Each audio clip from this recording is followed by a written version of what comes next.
اگر میں آپ سے ایک سمپل سا سوال کرتا ہوں، اگر کوئی شخص گھر بیٹھ کر صبح سے شام تک نمازیں پڑھتا رہے، روزے رکھتا رہے، دعائیں کرتا رہے، قرآن پڑھتا رہے، تو مجھے یہ بتائیں کہ کسی یزید کو اس سے کوئی خطرہ ہے یا نہیں ہے؟ پوچھ رہا ہوں آپ سے، جواب دیں، ہے یا نہیں ہے؟ اگر کوئی شخص صبح سے شام تک تسبیح ہاتھ میں لے کر یا اللہ کرتا رہے، کیا اس سے یزیدیت کو کوئی خطرہ ہے یا نہیں ہے یا نہیں ہے؟ اگر کوئی شخص صبح سے شام تک بیٹھ کر یا علی کرتا رہے، کیا یزیدیت کو اس سے کوئی خطرہ ہے یا نہیں ہے؟ نہیں ہے۔ اگر کوئی شخص یا حسین کرتا رہے، گھر بیٹھ کر تسبیح پڑھتا رہے اور گھر بیٹھ کر زیارت عاشورہ پڑھتا رہے لیکن معاشرے میں کھڑا نہ ہو، تو کیا کسی یزیدیت کو اس سے کوئی خطرہ ہے؟ نہیں ہے۔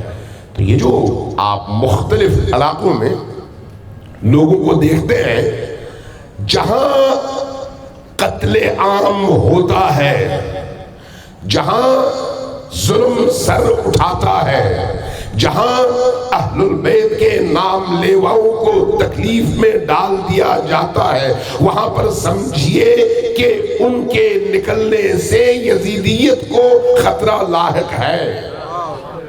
اگر یزیدیت کو خطرہ لاحق نہ ہو تو وہ کبھی بھی حسین والوں کا خون نہ کریں، کبھی خودکش حملے نہ کریں، کبھی ٹارگٹ کلنگ نہ کریں۔ یہ جو ٹارگٹ کلنگ ہوتی ہے، خودکش حملے ہوتے ہیں، بم دھماکے ہوتے ہیں، ہم نے اسی پاکستان کے اندر ایک لمبے عرصے تک اس کو سہا ہے۔ کیوں سہا ہے؟ اس لیے کہ حسین کا نام لے کر جب آپ معاشرے میں اٹھتے ہیں تو گویا لوگوں کو بتا رہے ہوتے ہیں کہ ہم منتقم خون حسین ہیں، ہمارے ہاتھ میں طاقت آئے تو ہم یزیدیت کا سر اسی طرح کچلیں گے جس طرح سانپ کا سر کچلا جاتا ہے۔ اس لیے یہ جو عزاداری ہے آپ کو شجاعت سکھاتی ہے۔ توجہ چاہیے آپ کی کہ یہ جو عزاداری ہے آپ کو بہادری سکھاتی ہے۔ یہ جو عزاداری ہے مصیبتوں کے مقابلے میں کھڑے ہونا سکھاتی ہے۔ یہ جو عزاداری ہے دشمنوں کے مقابلے میں صف آرا ہونا سکھاتی ہے۔ کسی علاقے میں کوئی چھوٹا سا واقعہ ہو جائے، سارے لوگ چیخ پڑتے ہیں کہ ہمارے ساتھ یہ ہوا، FIR کٹ گئی، ہمارے ساتھ یہ ہوا، حملہ ہو گیا، ہمارے ساتھ یہ ہوا، کوئی ہماری مدد کو آئے۔ عزیزان محترم، جو حسین کی راہ میں نکلتا ہے وہ حسین پر اعتماد کر کے نکلتا ہے، لوگوں پر نہیں۔ توجہ ہے؟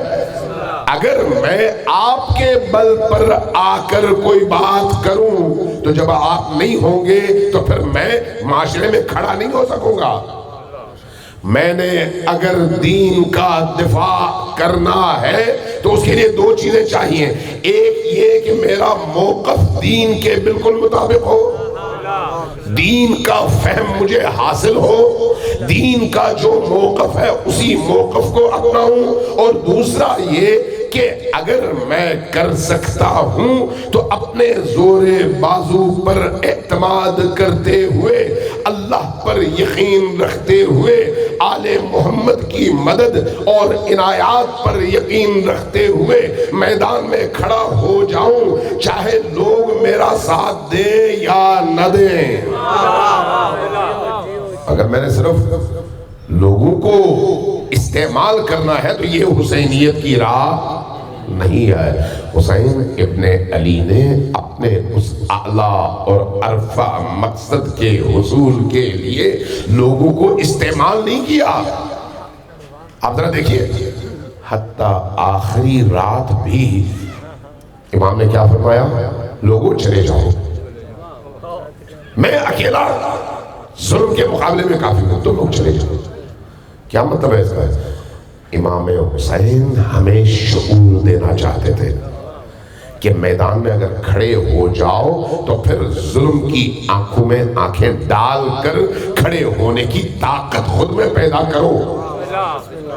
ایسا نہ ہو کہ ٹانگیں لرز رہی ہوں اور کسی چھوٹے سے واقعے سے پریشان ہو جاؤ اور اس پریشانی کی وجہ سے میدان چھوڑنے پر تیار ہو جاؤ. نہیں، تمہاری جان کم ہے، اسلام کی قیمت زیادہ ہے.